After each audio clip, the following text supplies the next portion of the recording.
see the passage of laws and not allow any law that were inimical to Shiism to become law. But this was something that was in the Constitution even in 1905. So it wasn't much departure, but it was clearly a democratic constitution. But when Ayatollah Khomeini came to Iran, gradually he changed his mind. In Paris he had said, we being the clergy, are not going to take any positions. He said that clearly, categorically, and repeatedly, that not a single position is going to be occupied by the clergy, that he himself is going to go to Qom and become a seminarian, and that the people are going to be free to choose their government. He talked about women as not having anything to worry about from the regime that is on the horizon. But in Iran, as I said, he changed his mind, and two things helped him, or he used two things to his benefit. One was the occupation of the American embassy, something that was supposed to pass very quickly, and according to everyone that is now involved, Ayatollah Khomeini made a decision that he was going to prolong it and that he was going to use them to get rid of democratic allies that he had till that first year after the revolution. The second thing that helped, of course, was the war with Iraq. The war with Iraq created a national crisis, created a condition where everyone was primarily worried about the country. And in that crisis condition and in the radicalism that came after the occupation of the American embassy, the Constitution was changed. And the Constitution, instead of the draft Constitution that was proposed in Paris, a new Constitution was developed. And in that Constitution, you now have a kind of incongruent mix, irreconcilable, I would say, mix of two very different concepts. One was the concept of Velayat al-Faqih, the other one was the concept of democracy. Democracy in the sense that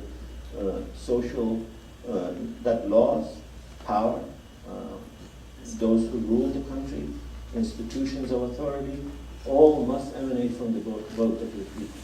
It was a kind of a democratic constitution. It was a kind of a Rousseau social contract. Elected officials speak for the will of the people.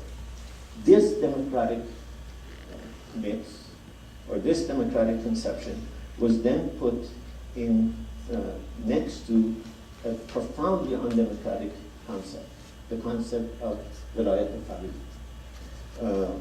Velayat al-Faqih, to those who support it, its undemocratic nature is not something they apologize for. They're very clear that it's undemocratic. They make no apologies for it. And their legitimacy, their language, their argument is that it is a different paradigm of politics.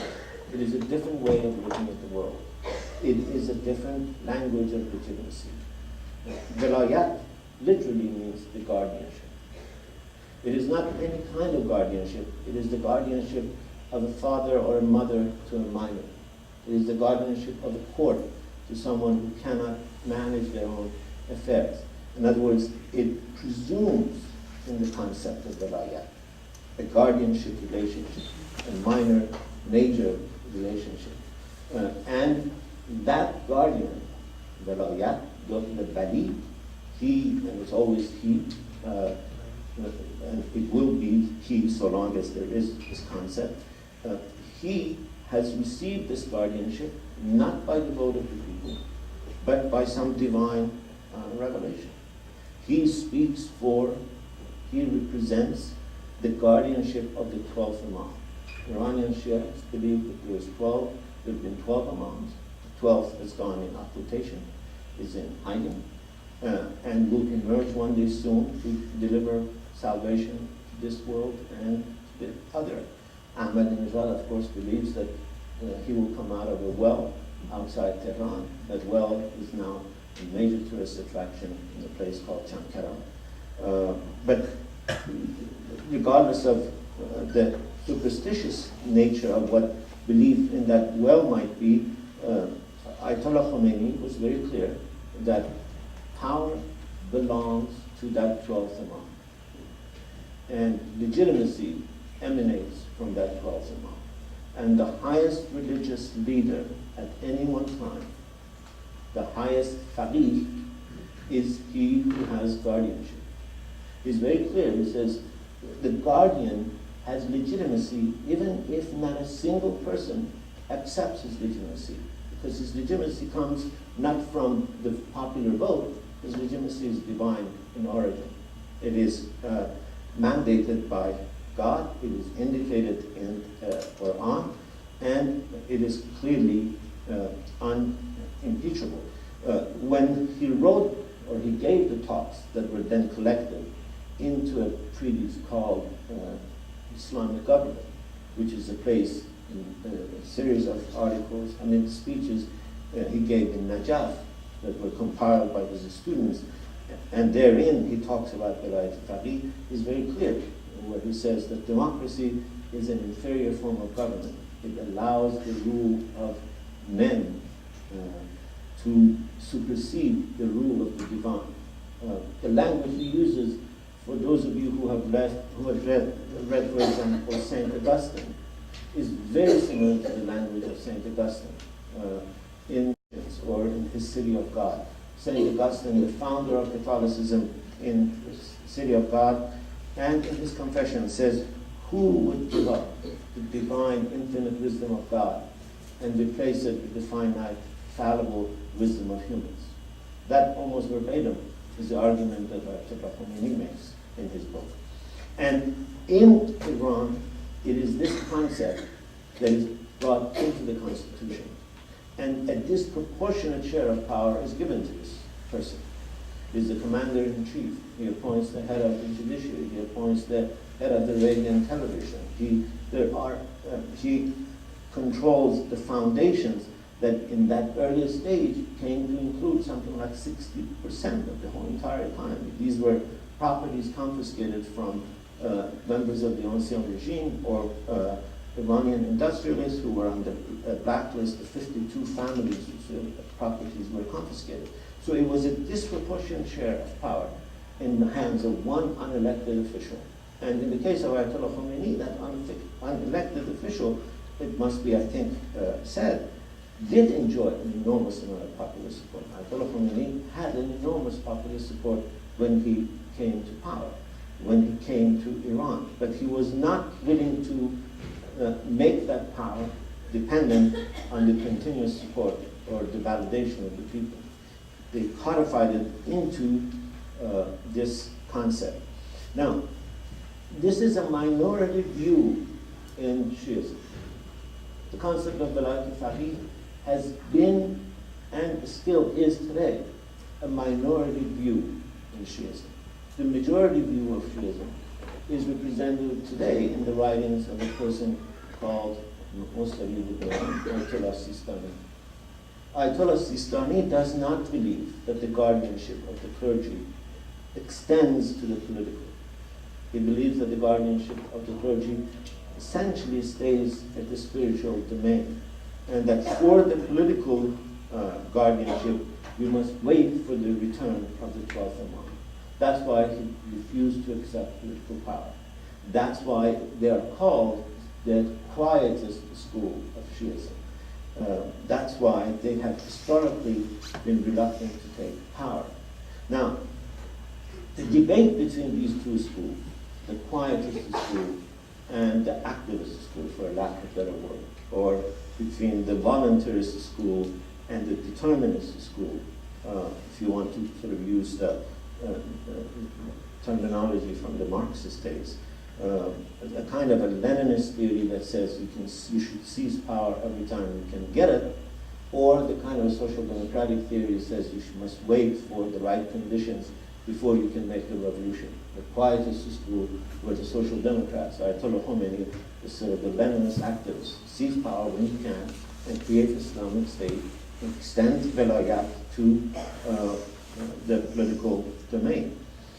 The first time this debate becomes public in Iran and an issue of political, considerable political consequence is when the modern quest for democracy begins there. In 1905, there is a constitutional revolution, as I said earlier in Iran.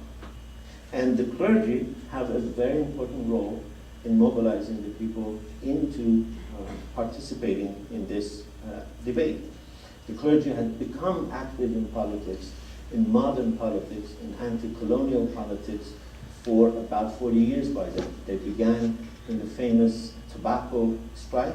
They realized their power in the tobacco strike when fatwa by an Ayatollah basically stopped the use of tobacco in Iran. And they continued till the constitutional revolution. But at the time of the constitutional revolution, you have the emergence of two very different views from the clergy about what to do with the constitutional revolution. The majority side with an Ayatollah who lived at the time in Najaf. His name was Ayatollah Naimi. He wrote a brilliant book where he argued that in the period of waiting, in this period of occultation, the best form of government for the Shiites is a constitutional democracy. He says, like Sistani, we should not exercise political power. And in the period of waiting, he says, the best form of government is a constitutional democracy where the clergy can pressure public opinion towards Islamic virtues and away from sin. He was an advocate of the quietist school. He was an advocate of a mashruteh form of government. A government, mashruteh, literally means a limited government, a government that has conditions, a government that is defined by laws. There was an Ayatollah at the time called Ayatollah Nuri. Ayatollah Nuri said, we don't want a constitutional government. We want a mashru'eh government. We want a government based on Sharia. We want a government based on Islamic laws. He argued that the clergy should not follow secular intellectuals. He argued that the promise of democracy is essentially an empty promise. It would lead to loss of religion. He argued that there is no separation of politics from religion possible in Shiism. He is the one who first said, our faith is our politics is our faith. Naimi, on the other hand, has said that you can't separate these two. Nuri very clearly said, you cannot. And Nuri very clearly said to the clergy that these secular intellectuals who are now uniting with you, they are out to cheat you.